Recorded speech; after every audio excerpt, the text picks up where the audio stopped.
नमस्कार दोस्तों। भारत में राम राज्य चल रहा है, उत्तर प्रदेश में राम राज्य चल रहा है और हिंदुओं का बोलबाला है। हिंदू जो चाहे वही होता है। जी हाँ, यही तो बताया जा रहा है। और जब यह बताया जा रहा हो तो हो क्या रहा है? बांग्लादेश में हिंदुओं को चुन चुन के मारा जा रहा है, उनकी लड़कियों के साथ में रेप हो रहे हैं और तमाम घटनाएं हो रही। यात्रा निकालने के दौरान मंदिरों पे हमले हो रहे हैं और इसी तरीके से बहुत सी घटनाएं। हिंदूवादी सरकार बोल नहीं पा, उसके मुंह से आवाज नहीं निकल रही, वो यह नहीं बता पा रही है कि यह अन्याय है, यह अपराध हो रहा है और यह अल्पसंख्यक जो वहां पर बांग्लादेश में अल्पसंख्यक हैं उन हिंदुओं के साथ अत्याचार हो रहा है। क्यों? क्योंकि आप भी तो वही यहां करते हो। आप भी यहां मस्जिदों में तमाम तरह की गंदगी करते हो। रथ यात्रा निकल रही थी और किस तरीके से मस्जिदों में गंदी चीजें फेंकी गई, चप्पल जूते फेंके गए और सब कुछ किया गया।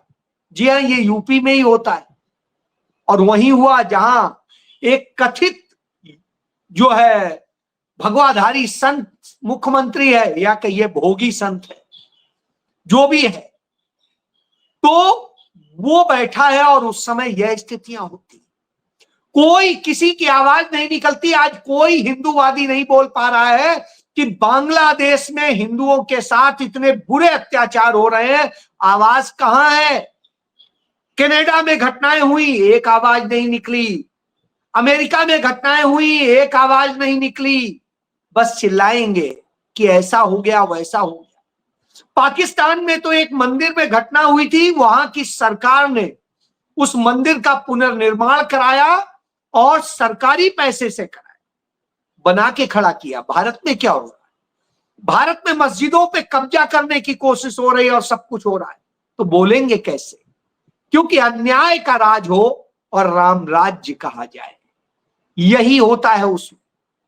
और इसमें चुनाव लूटने का भी काम होता है। एक घटना का जिक्र कर देता हूं। बांग्लादेश में जो बांग्लादेश के पूर्व मुख्य चुनाव आयुक्त थे, उनको वहां की जनता ने जूतों से पीटा, बार बार पीटा और जिस तरह से उनके हालात हुए, पुलिस ने अंत में एफआईआर दर्ज की, उन्हें गिरफ्तार किया। क्यों? क्योंकि उन चुनाव आयुक्त साहब ने जो काम किया था वही काम किया था जो आज भारत में भारत का चुनाव आयोग कर रहा है। भारत का चुनाव आयोग जनता के वोट चोरी करने की साजिश में शामिल है और भाजपा आरएसएस के साथ शामिल है। जो नेता प्रतिपक्ष कहते हैं कि वो मैच फिक्सिंग करता है बीजेपी के साथ, आरएसएस के साथ मिलके, वह साबित हो रहा है। क्योंकि जिस तरीके से बिहार में वोट काटने के लिए ऐन चुनाव के वक्त आपके पास पूरा टाइम था 5 साल का, आप कुछ भी कर सकते थे। आप लोकसभा चुनाव जैसे ही खत्म हुआ था तब भी कर सकते थे कि उनकी पुनर्निरीक्षण हो सकता था उनका मतदाता सूची का। लेकिन आपने मतदाता सूची का वह पुनर्निरीक्षण उस समय नहीं किया। उस समय आपने तमाम दूसरी चीजें की। लेकिन जैसे ही चुनाव आ गया, 2 महीने बचे, आपने यह खेल किया जिससे उसमें दिन भी दिए कि 25 दिन में काम कंप्लीट होना है। 8 करोड़ लोगों का 25 दिन में करने की बात करते हैं। यह वही चुनाव आयोग है जो हरियाणा के 2 करोड़ लोगों की भी चुनाव कंप्लीट नहीं करा पाता। कहता नहीं, एक साथ 4 राज्यों के चुनाव नहीं हो पाएंगे, जबकि सदैव एक साथ होते रहे थे। महाराष्ट्र के भी, हरियाणा के भी, झारखंड के भी, जम्मू कश्मीर के भी, लेकिन नहीं कराए। तो आप समझ सकते हैं कि जो यह नहीं करा सकते, जबकि कई फेज में कराना था, करा लेते, तो वह नहीं करा पाए। वो 1 नेशन 1 इलेक्शन की बात करते हैं और वो यह काम करने की बात करते हैं। चलिए, मर्जी है आपकी। अब आता हूं कि जिस तरीके से इन्होंने इस देश में राम राज्य के नाम पे जंगल राज्य किया है, उसके कुछ उदाहरण, चंद उदाहरण आपको बता देता हूं। जो उत्तर प्रदेश है, जहां भगवाधारी भोगी को बैठाया हुआ है कि हां यह मुख्यमंत्री है, संत है, योगी है कहते हैं, और उसके राज में हो क्या रहा है, तस्वीर दिखाते वक्त मुझे डर लगता है। आप देख के आपको लगेगा कि आप किसकी तस्वीर देख रहे हैं। आप देख लीजिए इस बच्चे को किस तरह दरिंदगी के साथ में बलरामपुर जिले में दबंगों ने पीटा। सोचिए 5 साल का भी बच्चा नहीं, और इसको जिस तरह से मारा है, जिस तरीके से किया है उसके साथ, वो अपने आप में अक्षम्य है। लेकिन साहब ये लोग करेंगे तो कोई कौन बोलेगा और कौन कहेगा? तो कोई ना कहने वाला है ना बोलने वाला है। क्यों? क्योंकि उत्तर प्रदेश में तो राम राज्य चल रहा है, हिंदू मुख्यमंत्री बैठा हुआ है, भगवाधारी बैठा हुआ है। और जब भगवाधारी बैठा हो तो क्या होता है, इसका एक और उदाहरण देख लीजिए। यह उत्तर प्रदेश में भारतीय जनता पार्टी की एक नेत्री, इन्होंने बताया कि कैसे भारतीय जनता पार्टी का वहां का विधायक, उसने किस तरह से कुकृत्य किए और क्या क्या उनके साथ में गुनाह किया और दूसरी लड़कियों के साथ में किया। सारी बातें उन्होंने खुल के बताई। और जब उन्होंने यह बात बताई तो उस विधायक पर कार्रवाई करने के बजाय, एफआईआर दर्ज करने की बजाय, उसको पार्टी से निकाल दिया जाता है। बिल्कुल वैसे ही जैसे पंजाब में आम आदमी पार्टी उन कुंवर विजय प्रताप को, जो एक ईमानदार पुलिस अफसर कहे जाते रहे, आईजी थे और डायरेक्ट भर्ती के थे, डीजीपी तक जाते हो, वो कुंवर विजय प्रताप जिन्होंने तमाम सारे बॉर्डर पे, बॉर्डर रेंज में ही रहे वो ज्यादातर वक्त, भारत पाकिस्तान की सीमा पर उन्होंने बेहतरीन काम किया था। और उनको बरगलाया 2021 में। अरविंद केजरीवाल ने कहा नहीं आप आइए, बहुत अच्छा, हम तो राजनीति बदलने आ रहे हैं, ये सुचिता की राजनीति करेंगे। और जैसे भाजपा के लोग कहते थे सत्ता में आने के पहले कि राम राज, ऐसा राज, वैसे ही वो कहते थे। उन्हें लेके आए, वो अपने बूते लड़े और जीत के उन्होंने वह सीट जीती जो सीट कभी कोई और नहीं जीत पाया था। कांग्रेस की वह सीट छीन के वो एमएलए बने। एमएलए बनने के बाद में लगातार वो उन मुद्दों को उठाते रहे जो वो आईजी रहते हुए भी उठा रहे थे और उस पर बोल रहे थे। लेकिन आम आदमी पार्टी की सरकार ने कोई कार्रवाई नहीं की, कहीं कुछ नहीं किया। हर वह गलत काम किया जिसके खिलाफ वो बोला करती, तो उन्होंने अपना बोलना बंद नहीं किया। उन्होंने कहा पार्टी हो सकती, लेकिन मेरे जमीर से ज्यादा नहीं, ईमानदारी से ज्यादा नहीं, देश से ज्यादा नहीं। और उन्होंने गुरु गोविंद सिंह का नाम लेकर के वो सारी बातें कही जब वो एसआईटी चीफ थे और उन्होंने पूरी बेअदबी के मामले की रिपोर्ट बनाई थी, उस पर कहा कार्रवाई कीजिए, नहीं हुई। वो खुद अपने वकीलों के माध्यम से हाई कोर्ट गए। अब आप सोचिए, वो अपने वकीलों के माध्यम से लड़ रहे, जो काम सरकार का था वो कर रहे। तो आम आदमी पार्टी की अरविंद केजरीवाल सरकार ने उन्हें पार्टी से 5 साल के लिए निलंबित कर दिया, यानी निकाल दिया। अब आप सोचिए, यह है अरविंद केजरीवाल का चाल चरित्र चेहरा। तो ये है वो भगवाधारी, क्योंकि वो भी नरेंद्र मोदी जैसे कहते हैं मैं अवतारी हूं, वैसे ही वो भी कहते हैं मैं भी कृष्ण जिस दिन जन्म लिया था उसी दिन हम जन्मे थे, तो मैं भी कृष्ण का अंश हूं और मैं भी कृष्ण हूं। उनकी पत्नी कह रही थी जब वो जेल में थे कि आप अपनी आंखें बंद कीजिए, ध्यान कीजिए और आपके ध्यान में अरविंद आ जाएंगे। अब आप समझ लीजिए, कभी अपने आप को बहुत बड़ा कट्टर हनुमान भक्त बता देते हैं, कभी कुछ बता देते हैं। ये वही अरविंद केजरीवाल हैं जो कहा करते थे मैं तो नास्तिक हूं, मैं तो सर्वधर्म की बात करता हूं, मैं सेकुलर हूं। और उन्होंने यह चरित्र अपनाया सत्ता के लिए यह स्थिति। अब आ जाता हूं फिर यूपी में। यूपी में हमीरपुर जिले की एक घटना है कि वहां पर एक विधायक जी साहब गाड़ी से जाते हैं, उनकी गाड़ी को पुलिस बिल्कुल सलाम ठोक के जाने देती है, लेकिन एक एम्बुलेंस जा रही होती है और उस एम्बुलेंस को पुलिस रोक देती, नहीं जाने देती। हर चुनाव के वक्त में, हर तमाम सारे वक्त में आपने देखा होगा नरेंद्र मोदी का एक ड्रामा होता है कि नरेंद्र मोदी का काफिला निकल रहा है, अचानक एम्बुलेंस आई, नरेंद्र मोदी के काफिले ने अपने काफिले को किनारे कर लिया और एम्बुलेंस को रास्ता दे दिया।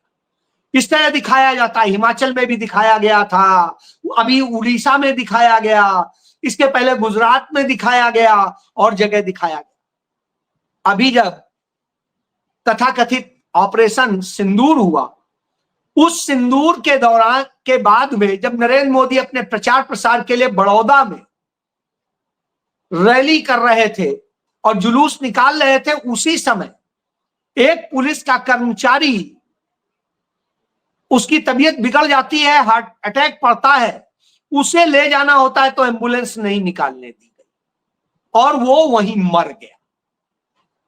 एक घटना। दूसरी घटना बताता हूं, रामनाथ कोविंद राष्ट्रपति थे, कानपुर गए थे और कानपुर में उनके काफिले के लिए पूरा ट्रैफिक रोक दिया गया और एम्बुलेंस रोक दी गई और उस समय एक महिला उद्यमी थी, उनका निधन हो गया, मर गई वो।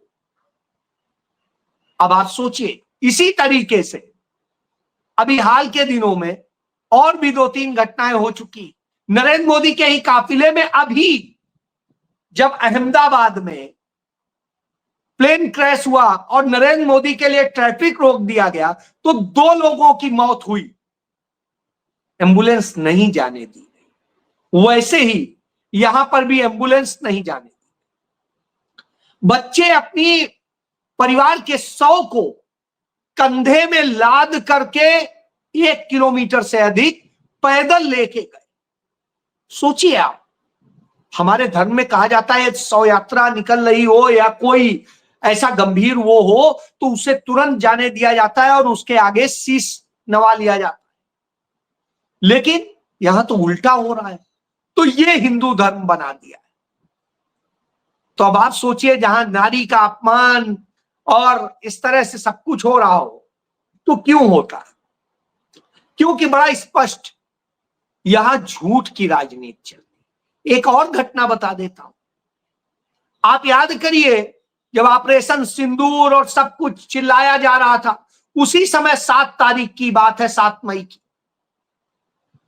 जो उरी है और उस सेक्टर में क्या होता है कि वहां पर कारी मोहम्मद नाम से एक टीचर थे, बड़ा समाज सेवा करते थे, लोगों की मदद करते थे, सेना और अर्धसैनिक बलों की भी मदद करते थे। बॉर्डर पे अटैक होता है पाकिस्तान की तरफ से, उनकी मौत हो जाती है। मौत होने के बाद जी न्यूज और CNN जो है न्यूज 18, वो उन्हें आतंकी, पाकिस्तानी आतंकी करार देता है और यह खबर आने के बाद भी वहां की पुलिस इसका खंडन करती है ट्वीट करके, हालांकि कार्रवाई नहीं करती, खंडन करती है। उसके बावजूद भी वो यह चलाते हैं और कहते हैं।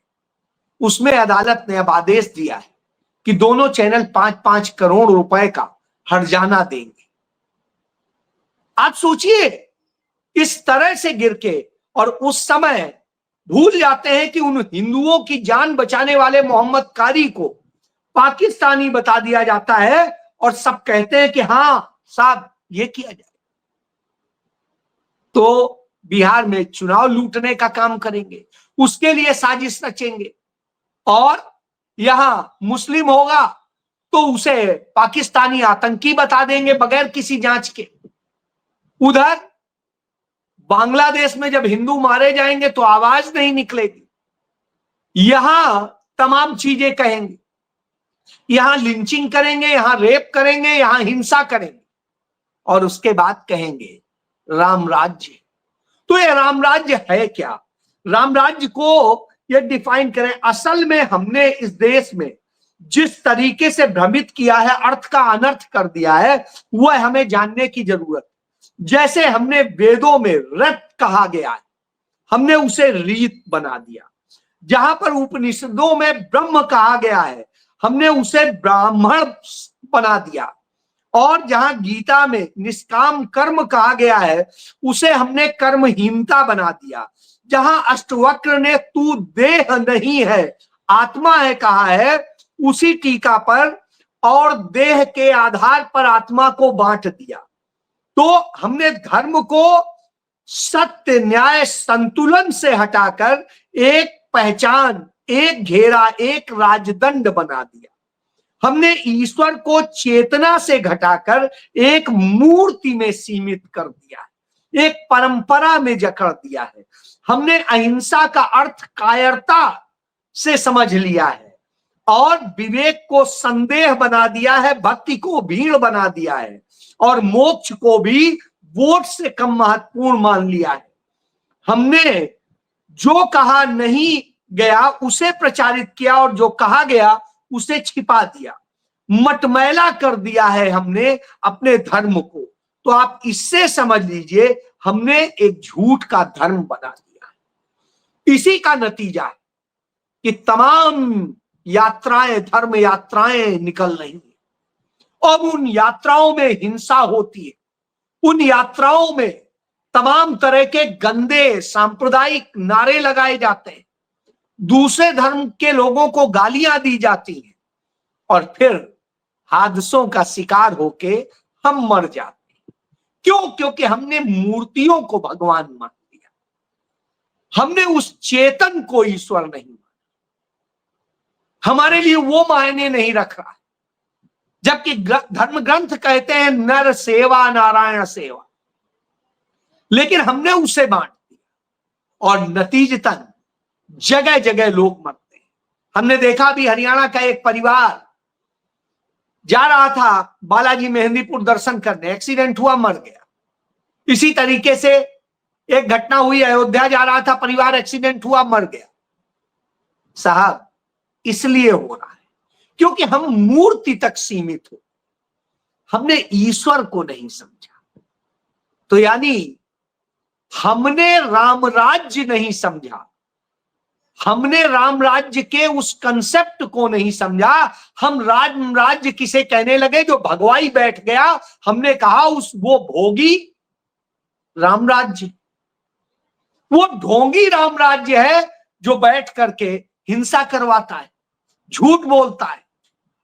तो अब आप समझ लीजिए हमने किया क्या है, हमने धर्म का नाश किया है। जी हाँ, जब यह किया हो तो सोचना पड़ेगा कि हम किस दिशा में जा रहे हैं। आप भी सोचिए। जय